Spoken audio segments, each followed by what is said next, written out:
वचनामृत वचनामृत क्रमांक 113 पत्रांक 113 मुंबई वैशाख वद 12/1946। પત્ર કોના પર છે નિશ્ચિત નથી। એમાં કૃપાલ લખે છે, ભાઈ શ્રી, આજે આપનો એક પત્ર મળ્યો। અત્ર સમય અનુકૂળ છે, તે ભણીની સમય કુશળતા ઈચ્છું છું। આજે આપનો એક પત્ર મળ્યો, અત્ર સમય અનુકૂળ છે, તે ભણીની સમય અનુકૂળતા ઈચ્છું છું। એટલે અત્ર સમય અનુકૂળ છે એટલે અહીંયા આરાધના કરવા માટેનો સમય અનુકૂળ છે, પણ આપના ભણીની સમય કુશળતા ઈચ્છું છું। એટલે આપનો પણ સમય આત્માર્થે વ્યતીત થતો હશે એમ ઈચ્છું છું। આપને જે પત્ર પાઠવવું મારી ઈચ્છામાં હતું તે પત્ર અધિક વિસ્તારથી લખવાની અવશ્ય હોવાથી તેમજ તેમ કરવાથી તેનું ઉપયોગીપણું પણ અધિક ઠરતું હોવાથી તેમ કરવા ઈચ્છા હતી અને હજુ પણ છે। આપને જે પત્ર પાઠવવું એટલે આપને જે પત્ર લખવો છે તેવી મારી ઈચ્છા હતી ને એ પત્ર અધિક વિસ્તારથી લખવાની ઈચ્છા હતી। ખૂબ વિસ્તારથી જે ભાવ મારે જણાવવાના છે એમ કરવાની ઈચ્છા હતી અને તેમ કરવાથી તે પત્રનું ઉપયોગીપણું પણ તમને અધિક ઠરતું હોવાથી તેમ કરવા ઈચ્છા હતી ને હજુ પણ છે। તથાપી કાર્યોપાધિનું એવું સબળ રૂપ છે કે એટલો શાંત અવકાશ મળી શકતો નથી। છતાં બી કાર્ય વેપારના કે વ્યવહારના એટલા બધા આવી પડ્યા છે કે તેને લઈને એટલો બધો વિસ્તારથી પત્ર લખવાનો શાંત અવકાશ મળતો નથી। તથાપી કાર્યોપાધિનું એવું સબળ રૂપ છે કે એટલો શાંત અવકાશ મળી શક્યો નહીં હજુ સુધી, અને હજુ થોડો વખત મળવો પણ સંભવિત નથી। હજુ આ ઉપાધિના કારણે તમને જે વિસ્તારથી પત્ર લખવો છે એ સમય મળવો હજુ સંભવિત નથી। આપને આ સમયમાં એ પત્ર મળ્યું હોત તો વધારે ઉપયોગી થાત। તમારે જે પ્રસંગ છે કોઈ પણ તે પ્રસંગે જો આપને આ પત્ર મળ્યો હોત તો વિશેષ ઉપયોગી થાત। તો પણ હવે પછી પણ એનું ઉપયોગીપણું તો અધિક આપ પણ માની શકશો। હજુ પણ આ પત્રનું અધિક ઉપયોગીપણું જ્યારે મળશે ત્યારે પણ આપ માની શકશો। આપની જિજ્ઞાસાના કંઈક સમાર્થે ટૂંકું તે પત્રનું વ્યાખ્યાન આપ્યું છે। તમને સંતોષ થાય। આપની જિજ્ઞાસાના કંઈક સમાર્થે, આપની જિજ્ઞાસા કંઈ શમે એના માટે ટૂંકું તે પત્રનું વ્યાખ્યાન અત્રે આપ્યું છે। હવે કહે છે, આપના પહેલાં આ જન્મમાં હું લગભગ 2 વર્ષથી અધિક વધારે કાળથી ગૃહાશ્રમી થયો છું। જે આપના જાણવામાં છે કે આપના પહેલાં આ જન્મમાં આપના કરતોય 2 વર્ષ પહેલાં હું ગૃહસ્થાશ્રમી થયો છું એ આપના જાણવામાં છે। ગૃહાશ્રમી જેને લઈને કહી શકાય છે તે વસ્તુ અને મને તે વખતમાં કંઈ ઘણો પરિચય પડ્યો નથી। ગૃહસ્થાશ્રમી જેને લઈને કહી શકાય તે વસ્તુ સ્ત્રીઆદિક, સ્ત્રીને લઈને ઘરમાં નિવાસ ગૃહસ્થાશ્રમ સ્વીકાર્યો કહેવાય। તો ગૃહસ્થાશ્રમી જેને લઈને કહી શકાય તે વસ્તુ અને મને એટલે સ્ત્રીઆદિક અને મને તે વખતમાં કંઈ ઘણો પરિચય પડ્યો નથી। 2 વર્ષમાં કે જે મને ઘણો કંઈ પરિચય સ્ત્રીનો થયો નથી। કોઈએ પૂછેલું કૃપાલના ધર્મપત્નીને કે એ તમારે શું કરે છે તો કે એ તો આખો દાડો શાસ્ત્ર જ વાંચ્યા કરે છે। કાં કોઈને કોઈ મળવા આવતું જ હોય તો એના પ્રશ્નોના કંઈ સમાધાન કર્યા કરે। બાકી એ તો એમનું જીવન તો મુનિ જેવું છે, ત્યાગી જેવું એમનું જીવન છે, એમ એમના ધર્મપત્નીએ ઝબકબાએ બીજાના પૂછવાથી કહેલું. એટલે કૃપાલ કે તે વસ્તુ જેને લઈને ગ્રસ્તાશ્રમ કહી શકાય અને મને એટલે શ્રી આદિ અને મને ત્યાં 2 વર્ષના વખતમાં પણ કંઈ ઘણો પરિચય પડ્યો નથી, તો પણ તેનું બનતું કાયિક, વાચિક અને માનસિક વલણ મને તેથી ઘણું ખરું સમજાયું છે. તો પણ તેમનું કાયા સંબંધી, વાચા સંબંધી કે મનના ભાવ સંબંધીનું વલણ મને ઘણું ખરું સમજાયું છે અને તે પરથી તેનો અને મારો સંબંધ અસંતોષ પાત્ર થયો નથી. એટલે એમનું કાયિક વલણ, માનસિક વલણ કે વાચિક વલણ તે મને ઘણું ખરું સમજાયું છે અને તે પરથી તેનો અને મારો સંબંધ અસંતોષ પાત્ર થયો નથી કે કંઈ અસંતોષ ઉત્પન્ન થાય એવું કંઈ એમનું વલણ નથી. એમ જણાવવાનો હેતુ એવો છે કે ગ્રસ્તાશ્રમનું વ્યાખ્યાન સહજ માત્ર પણ આપતા તે સંબંધી વધારે અનુભવ ઉપયોગી થાય છે. એમ જણાવવાનો હેતુ એ છે કે ગ્રસ્તાશ્રમનું વ્યાખ્યાન સહજ માત્ર પણ કરવું હોય તો તે સંબંધી વધારે જો અનુભવ હોય તો એ વધારે ઉપયોગી થાય. મને કંઈક સાંસ્કારિક અનુભવ ઉગી નીકળવાથી, કેમ કે વિશેષ અહીંયા તો મને પરિચય નથી, પણ કંઈક સંસ્કારથી એવો અનુભવ ઉગી નીકળ્યો છે, પણ મને કંઈક સાંસ્કારિક અનુભવ ઉગી નીકળવાથી એમ કહી શકું છું કે મારો ગૃહાશ્રમ અત્યાર સુધી જેમ અસંતોષ પાત્ર નથી તેમ ઉચિત સંતોષ પાત્ર પણ નથી. મારા સંસ્કારિક અનુભવથી જે ઉગી નીકળ્યા છે એનાથી કહી શકું છું કે મારો જે ગ્રસ્તાવાસ છે તે અત્યાર સુધી જેમ અસંતોષ પાત્ર પણ નથી તેમ ઉચિત સંતોષ પાત્ર પણ નથી. તે માત્ર મધ્યમ છે અને તે મધ્યમ હોવામાં પણ મારી કેટલીક ઉદાસીન વૃત્તિની સહાયતા છે. એટલે મારો ગૃહસ્થાશ્રમ મધ્યમ સ્થિતિમાં છે, એમાં પણ કારણ મારી જ ઉદાસીન વૃત્તિ છે. સંસારમાં રુચિ નથી. ઉદાસીન એટલે અધર જેમ રહેતા હોઈએ તેમ સંસારમાં છીએ, વૃત્તિ નથી, ભાવ નથી, મન નથી. એટલે ઘરમાં વિશેષ ચિત્ત ચોંટતું નથી, તેથી તે મધ્યમ છે. મારો ગ્રહાશ્રમ અત્યાર સુધી જેમ અસંતોષ પાત્ર નથી તેમ ઉચિત સંતોષ પાત્ર પણ નથી. તે માત્ર મધ્યમ છે અને તે મધ્યમ હોવામાં પણ મારી કેટલીક ઉદાસીન વૃત્તિની સહાયતા છે. કેમ કે અમને ઘરમાં રહ્યા છતાં પણ વૃત્તિ ઉદાસીન રહે છે. કોઈ પદાર્થમાં રુચિ જણાતી નથી, એટલે ગ્રહસ્થાશ્રમમાં વિશેષ કંઈ ભલીવાર આવતી નથી. તે કારણને લઈને એ ઉચિત સંતોષ પાત્ર પણ નથી, પણ બીજી રીતે સ્ત્રી તરફથી એમની કાયિક, વાચિક, માનસિક વલણથી તે મારો ગ્રહસ્થાશ્રમ અસંતોષ પાત્ર પણ નથી. કૃપાલના ધર્મપત્ની પણ બહુ જ શાંત હતા, સમજુ હતા અને આ કૃપાલની પછી પણ ગયા પછી પણ માળા જ ગણ્યા કરે. એમ એમના તરફથી કૃપાલદેવને કોઈ અસંતોષ નહોતો, પણ મારી જે ઉદાસીન વૃત્તિના કારણે તે ગ્રહસ્થાશ્રમ ઉચિત સંતોષ પાત્ર પણ નહોતો, પણ માત્ર મધ્યમ હતો. આ વાત એમણે કંઈ પૂછાવી હશે એટલે આટલી કરી. હવે અસલ પોતાના અંતરની વાત કરે છે. તત્વ જ્ઞાનની ગુપ્ત ગુફાના દર્શન લેતા ગૃહસ્થાશ્રમથી વિરક્ત થવાનો અધિકતર સૂઝે છે.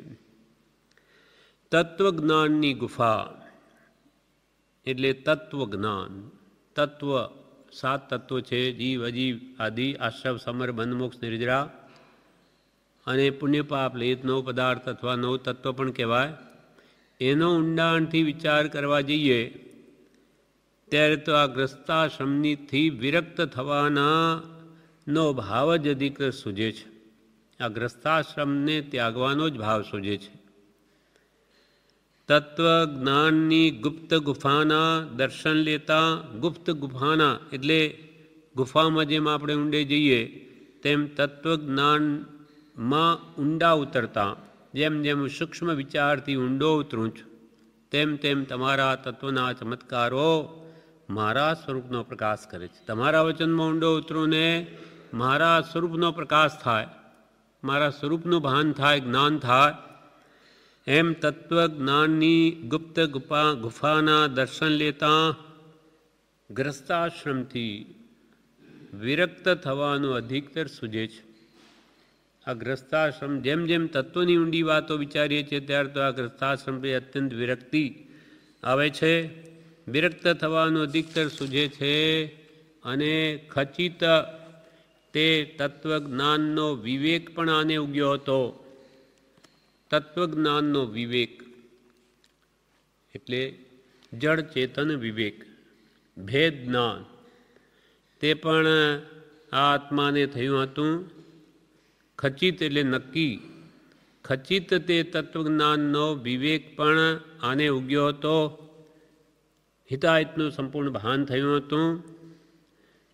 કાળના બલવત્તર અનિષ્ટપણાને લીધે, તેને યથાયોગ્ય સમાધિ સંગની અપ્રાપ્તિને લીધે તે વિવેકને મહાખેદની સાથે ગૌણ કરવો પડ્યો.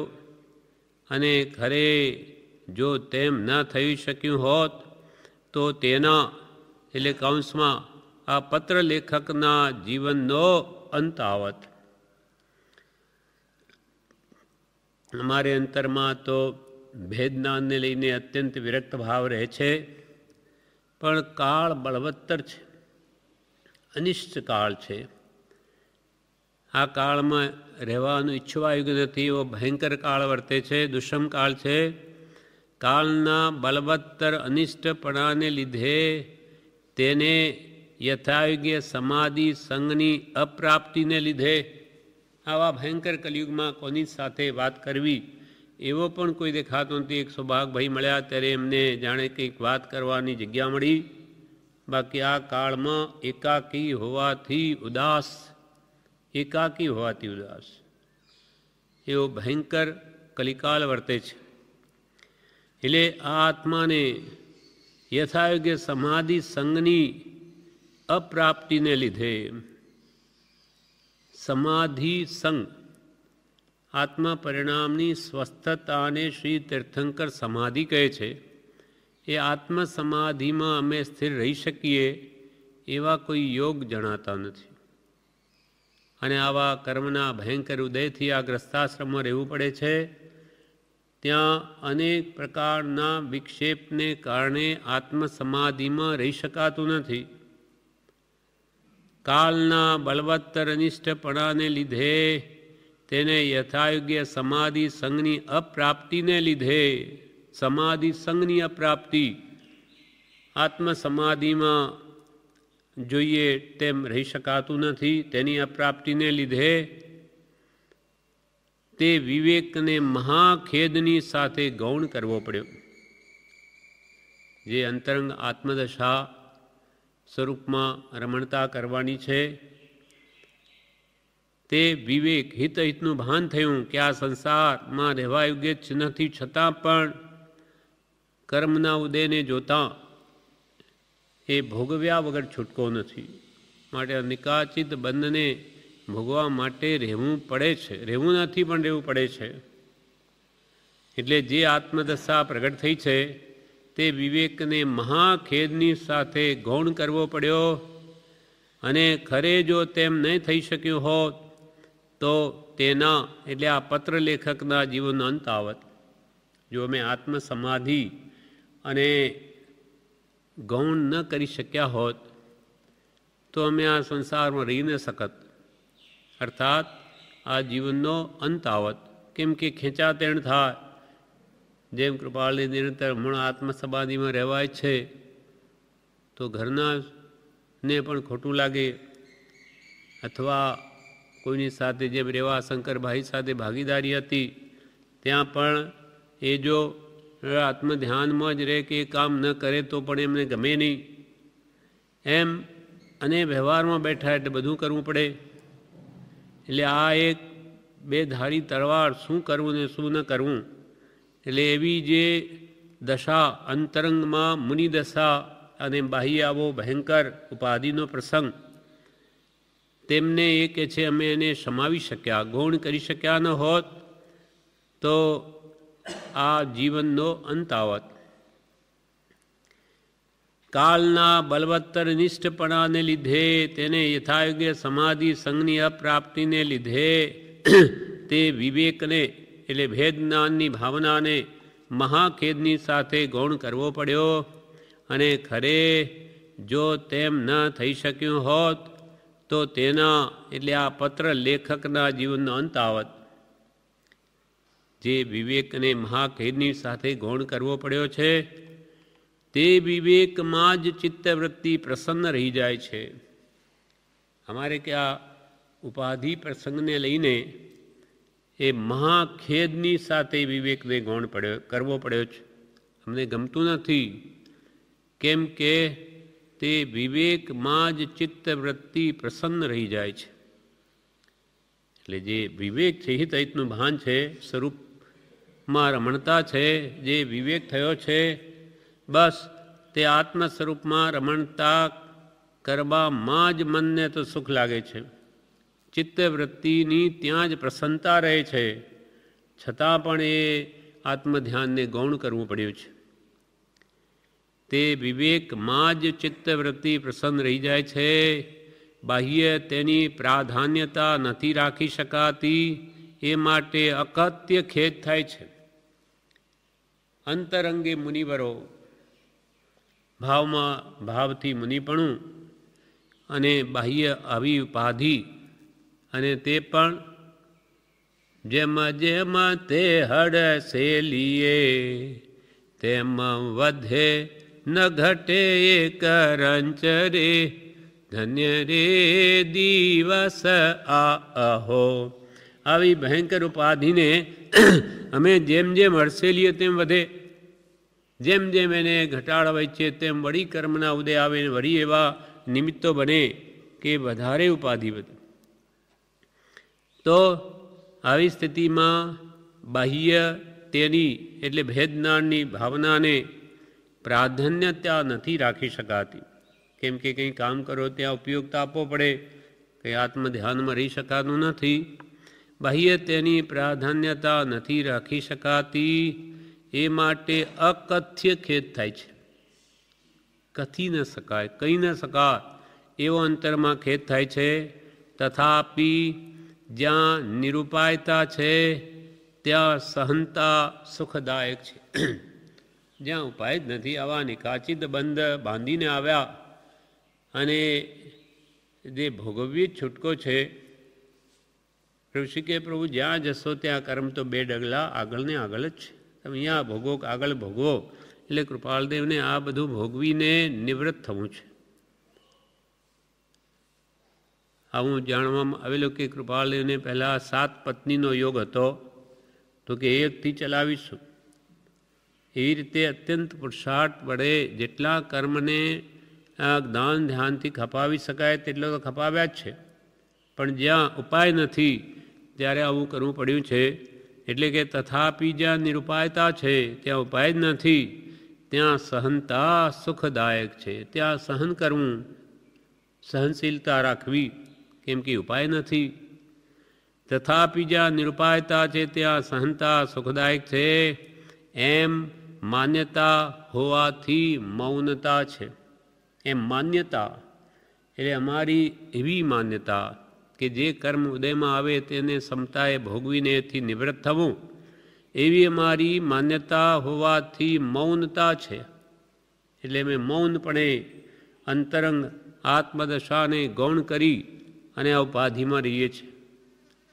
કેમ કે કોઈએ દશાને સમજી શકે નહીં.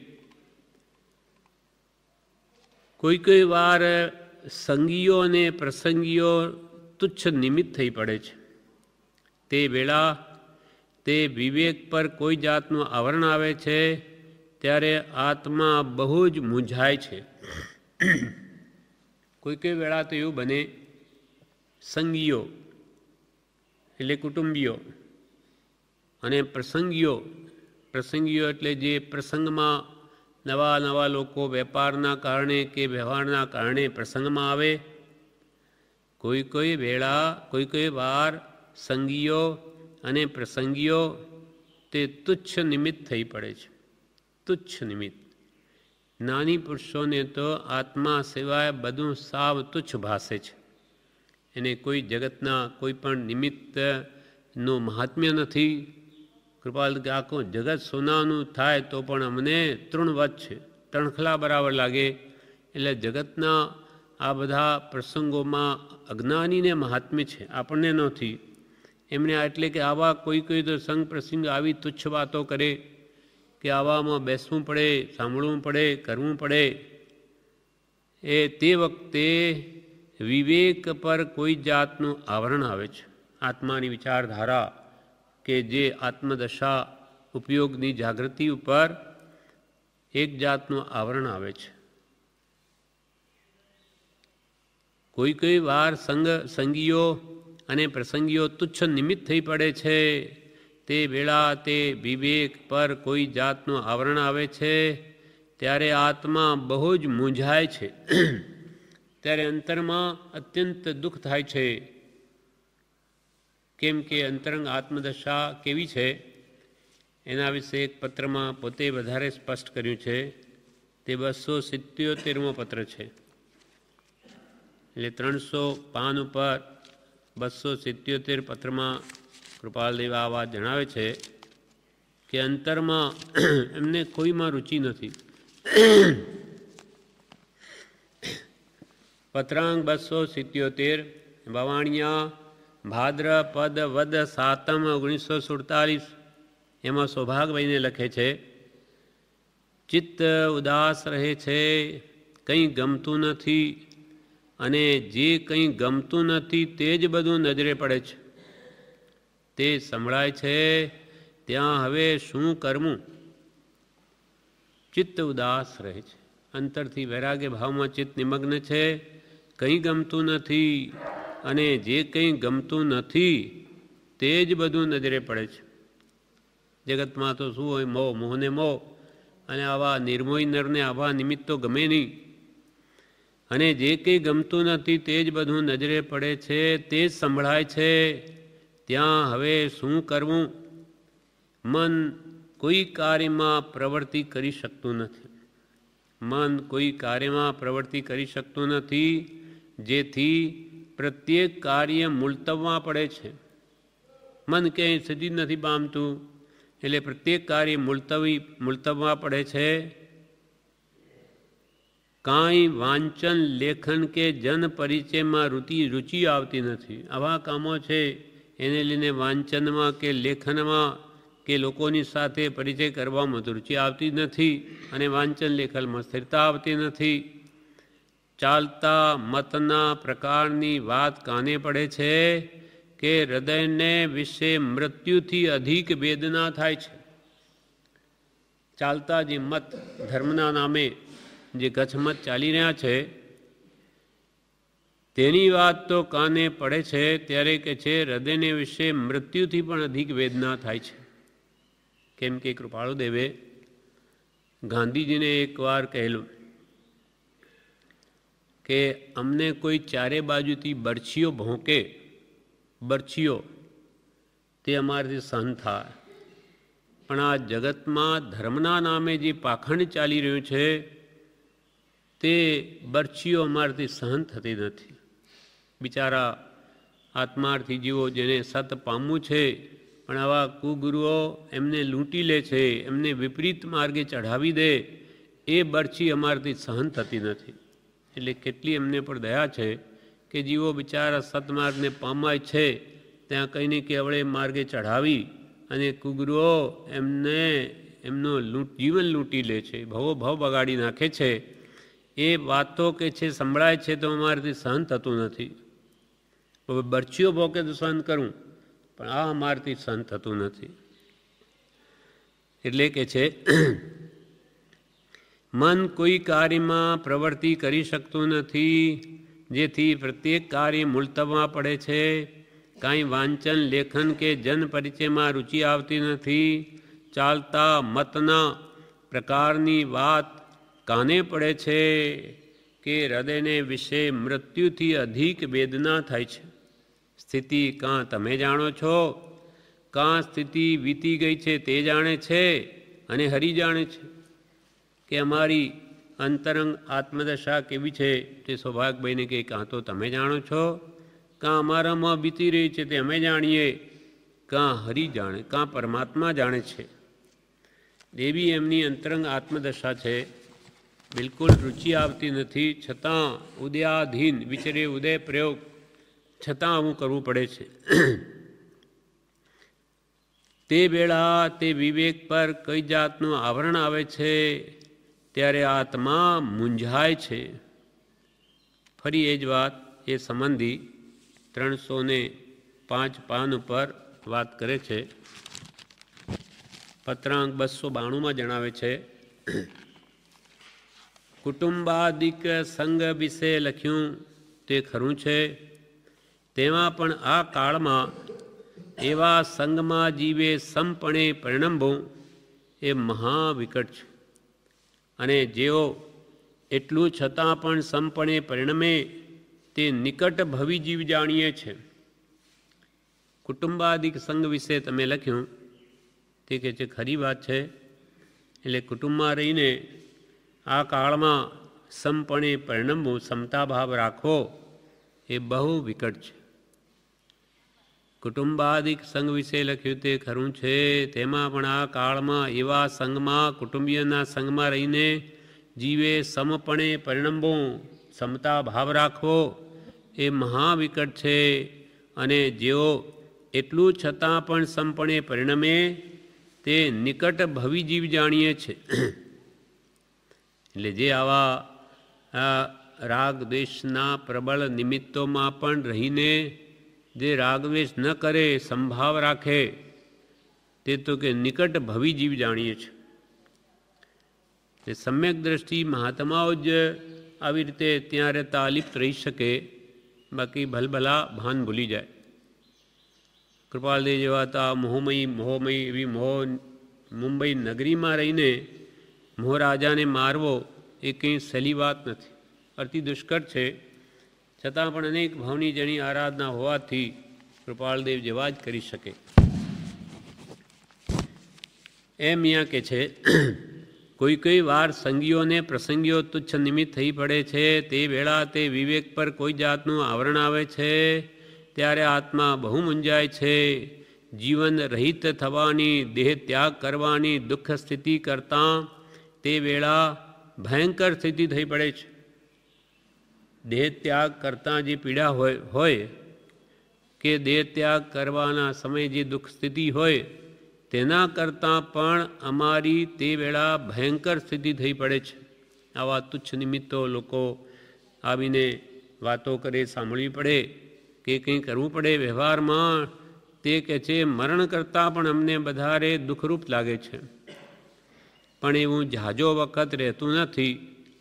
પણ એ કંઈ બહુ વખત નથી રહેતું. સંગ પ્રસંગીઓ પાછા છૂટા પડે એટલે નિમિત્ત ટળી જાય છે. પણ એવું ઝાઝો વખત રહેતું નથી. અને એમ જ્યારે રહેશે ત્યારે ખચિત દેહ ત્યાગ કરીશ, પણ અસમાધિથી નહીં પ્રવર્તો, એવી અત્યાર સુધીની પ્રતિજ્ઞા કાયમ ચાલી આવી છે. કૃપાલદેવે આવી પ્રતિજ્ઞા લીધી છે કે હું વધારે વાર અસમાધિમાં નહીં પ્રવર્તું, એટલે આત્માનું લક્ષ્ય ભૂલું નહીં. અને જો ભૂલીશ તો દેહ ત્યાગ કરીશ, પણ આત્મસમાધિને નહીં મૂકું.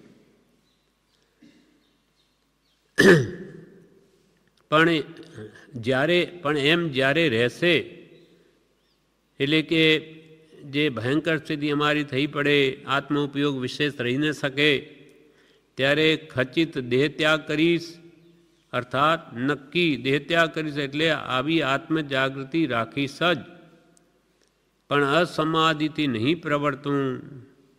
એવી અત્યાર સુધીની પ્રતિજ્ઞા કાયમ ચાલી આવી છે. આત્માને ન ભૂલું, આત્મ ઉપયોગને ન છોડું, એવું જે દ્રઢ પ્રતિજ્ઞા કરેલી છે તે અત્યાર સુધી ચાલી આવે છે. એટલે કાર્યમ સાધ્યામી વા દેહમ પાત્યામી વા, કાં કાર્ય સિદ્ધ કરીશ, કાં દેહને પાડી દઈશ, પણ આત્મધ્યાન કે લક્ષ્ય ન જ ચૂકું. અનુભવ લક્ષ્ય પ્રતીત વૃત્તિ વહી નિજ ભાવમાં પરમાર્થે સમકિત, જેને અનુભવાત્મક સમ્યક દર્શન છે તેને કાં તો આત્માનુભવ હોય, આત્માનુભવમાં ચિત્ત ન રહે તો આત્મા અનુભવમાં જવાનો એને સદા લક્ષ્ય રહે. જેમ કે અનુભવની સ્થિતિ છે તે તો ધ્યાન અવસ્થા છે.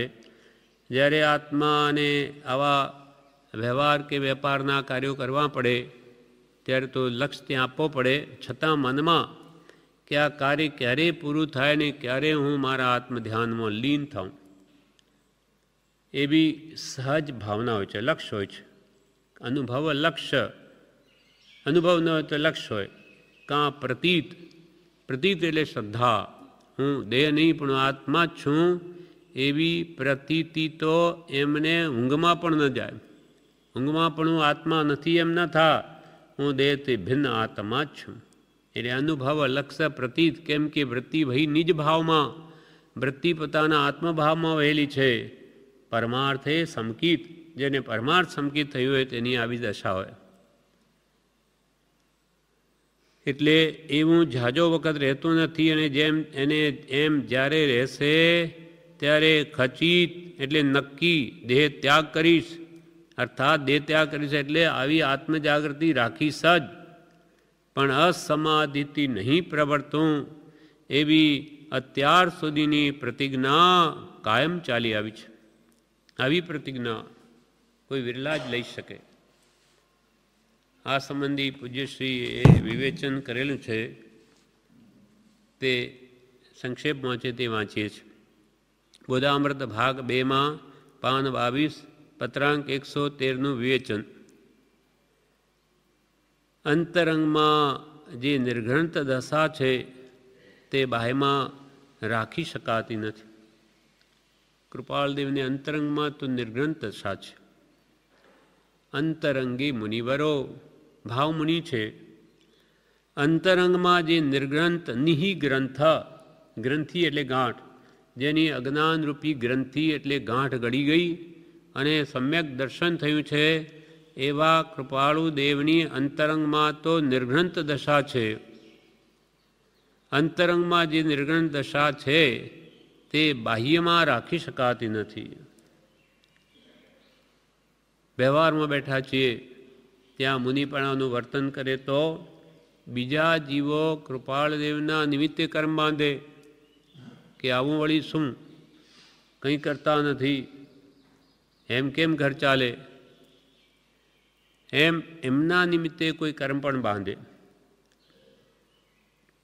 કેમ કે ગ્રસ્ત અવસ્થા હોય ત્યારે કોઈની પાસે ભીખ માગી ન શકે, એને પોતાની આજીવિકા પોતાને કરવી જ પડે. અંતરંગમાં જે નિર્ઘણ દશા છે તે બાહ્યમાં રાખી શકાતી નથી. સહનશીલતા રાખી મહાખેદની સાથે તે દશાને ગૌણ કરવી પડી છે. કૃપાળુદેવે પ્રતિજ્ઞા લીધી હતી કે વધારે વખત અસમાધિમાં ન રહેવું. જ્યારે મારાથી વધારે વાર અસમાધિમાં વર્તાશે ત્યારે જરૂર દેહ છોડીશ. દેહ છોડવો પણ વિવેક ન છોડવો, એવી દ્રઢ પ્રતિજ્ઞા છે. તે મહાવ્રત કરતાં પણ વધારે અઘરી પ્રતિજ્ઞા છે. દેહ ત્યાગીશ પણ આત્મોપયોગને તો ન જ છોડું, એવી જેની દ્રઢ પ્રતિજ્ઞા છે. અને એવી પ્રતિજ્ઞા તે પંચ મહાવ્રત જે મુનિઓ પાળે એના કરતાં પણ એ વધારે અઘરી છે. મુનિ પર તો ઘણા લે, પણ હું આત્મ ઉપયોગને કદી ન ભૂલું એવા લેનાર કેટલા? કોઈકના ભાગ્યે જ કોઈક મળે, બાકી અત્યંત દુષ્કર છે.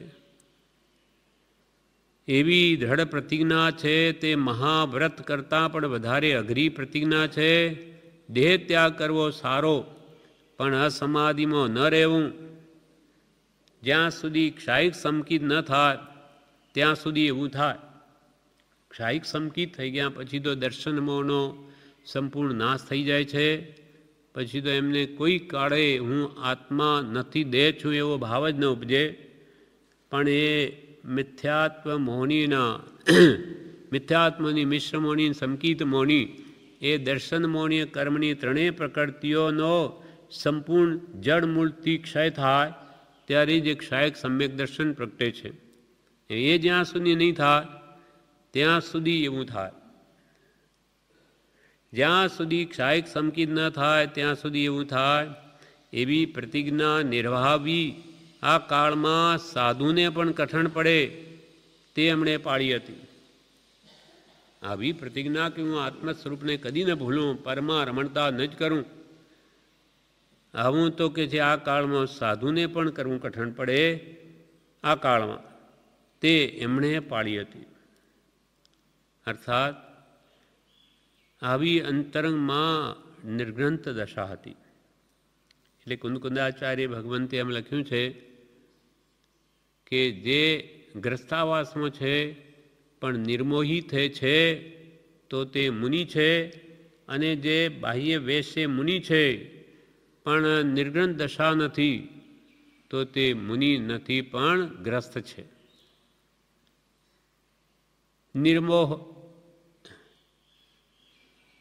નિર્મોહો ગ્રસ્ત નિર્મોહ